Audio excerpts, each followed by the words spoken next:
आप सभी का आज की इस क्लास में स्वागत है। आज हम सीखेंगे प्रश्नावली 4.2 का तीसरा प्रश्न। तीसरा जो प्रश्न है, ऐसी दो संख्याएं ज्ञात कीजिए जिनका योग 27 हो और गुणनफल 182 हो। यानी कि हमें ऐसी दो संख्याएं बतानी है जिनको जोड़ के कितना आता हो 27 और उनको अगर गुणा करें तो 182 आता है। तो हम ये मान लेते हैं दो संख्याएं हमको माननी है। तो माना पहली संख्या हमने ले ली x।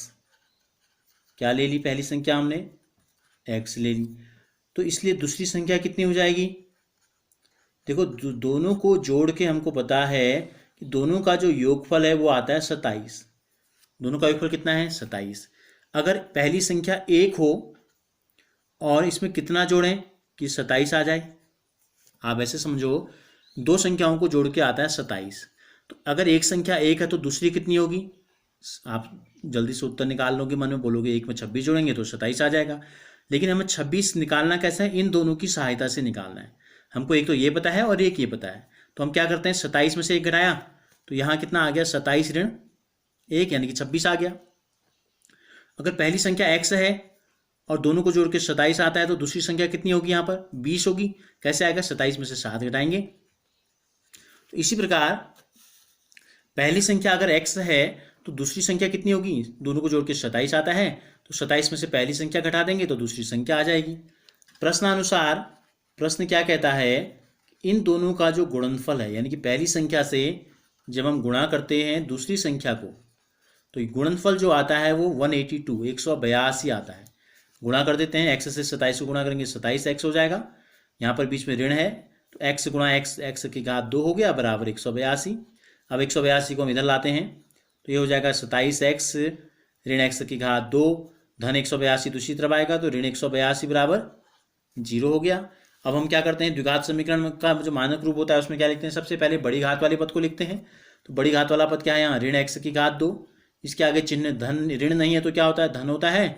तो ये हो गया ऋण 182 बराबर 0। ये संख्या ऋण में आ गई है। अगर हम क्या करें, सबके चिन्ह बदल दें या ये कह दें कि दोनों पक्षों में पक्षांतर कर दें, ऐसे भी कह सकते हैं कि 0 को इधर ला गए बाकी तीनों को उधर ले गए, तो क्या हो जाएगा? सबके चिन्ह बदल जाएंगे। ऋण का हो जाएगा धन, धन का हो जाएगा ऋण और ऋण का हो जाएगा धन। अब हमें क्या करना है, एक द्विघात समीकरण मिल गया। हम चाहते तो इसको भी हल कर सकते हैं, चाहे तो इसको भी हल कर सकते हैं। अब हमें इस द्विघात समीकरण के मूल ज्ञात करने हैं। मूल ज्ञात करने का मतलब है इसको हल करके x का मान ज्ञात करना है। चूंकि अभी तक हमने आपको प्रश्नावली हम 4.2 में हैं और हमने आपको अभी तक केवल गुणनखंड विधि बताई है, तो हम गुणनखंड विधि का ही प्रयोग करेंगे। नहीं तो आपकी किताब में एक द्विघाती सूत्र है और एक पूर्ण वर्ग बनाने की विधि से भी हम इनको हल कर सकते हैं। अब हम आगे बताएंगे आपको अगली प्रश्नावली में जब हम जाएंगे। तो अभी हम गुणनखंड विधि से हल करते हैं। तो क्या करते हैं, देखो ये c है, तुलना करते थे हम ax² धन bx धन c से हम तुलना करते थे। तो देखो c की जगह पर कितना है 182 और a की जगह पर कितना है 1 है। x² का गुणांक है 1, दोनों को गुणा करते हैं ना।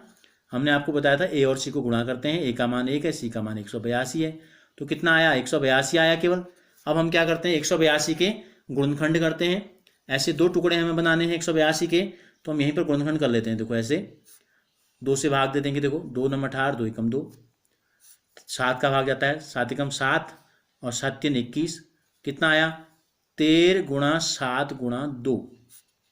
182 के जो गुणनखंड हैं वो हैं 13 गुणा 7 नहीं गुणा 2। ठीक हो गया। अब हमें दो जोड़े बनाने हैं इसके, तो हम क्या करते हैं, देखो 7 और 2 को एक ले लेते हैं। कितना हो जाएगा? 7 दूनी 14 और बच गया 13। एक आ गया 13, एक आ गया 14। दोनों को जोड़ेंगे तो कितना आएगा? 27 और 13 और 14 को गुणा करेंगे तो गुणा हमने कर रखा है, कितना आता है? 182। तो हमें पता चल गया हमको b का बराबर, b के का मान कितना है? 27 है। तो हम b को, जब मध्य पद को जब हम बदलते हैं गुणनखंड करने के लिए, तो ये हो गया x की घात 2 ऋण 27 की जगह पर हम लिख देंगे 13 धन 14 x धन 182 बराबर 0। तो ये हो गया x की घात 2 ऋण 13 से गुणा करेंगे तो ये हो जाएगा ऋण 13x धन ऋण गुणा धन ऋण 14x धन 182 बराबर 0। अब क्या है, इन दो का एक जोड़ा बनाते हैं। हमने मध्य पद के इसलिए दो टुकड़े किए ताकि 4 पद आ जाएं और दो के जोड़े बन जाएं। इनमें क्या कॉमन है? x कॉमन है, तो ये क्या x ऋण 13। बीच में ऋण कॉमन लेंगे तो हमने आपको बताया है कि यहाँ का चिन्ह बदल जाता है, धन है तो ऋण हो जाएगा। क्या कॉमन है दोनों में? इन दोनों में 14 का भाग जाता है तो 14 कॉमन आ जाएगा। ठीक है, 14 एकम 14 और 14 गुणा 13 अभी हमने देखा था कितना होता है? 182। तो यहाँ आ गया 13 बार चले गया। अब देखो दोनों कोष्टकों में क्या है, या इस धन ऋण के पहले और इस ऋण के बाद x ऋण 13 दोनों में कॉमन है, तो बाहर ले लेंगे। क्या बचेगा, यहाँ बचेगा x, यहाँ बच गया ऋण 14 बराबर 0। ठीक हो गया। अब हमें क्या करना है, हमने आपको बताया है दो संख्याओं को गुणा करके 0 कब आता है, या तो पहली संख्या 0 होगी या दूसरी संख्या 0 होगी, या दोनों भी 0 हो सकते हैं। अगर पहली संख्या 0 होगी तो x का मान 13 है, और यदि दूसरी वाली संख्या x ऋण 14 का मान 0 अगर होगा तो x बराबर हो जाएगा 14। तो पहली संख्या, इसलिए हमने क्या माना था, हमने पहली संख्या को x माना था और दूसरी संख्या को 27 ऋण x माना था। तो इसलिए पहली संख्या 13 भी हो सकती है और 14 भी हो सकती है। अगर पहली संख्या 13 है तो दूसरी संख्या कितनी हो जाएगी, 27 ऋण 13 यानी कि 14।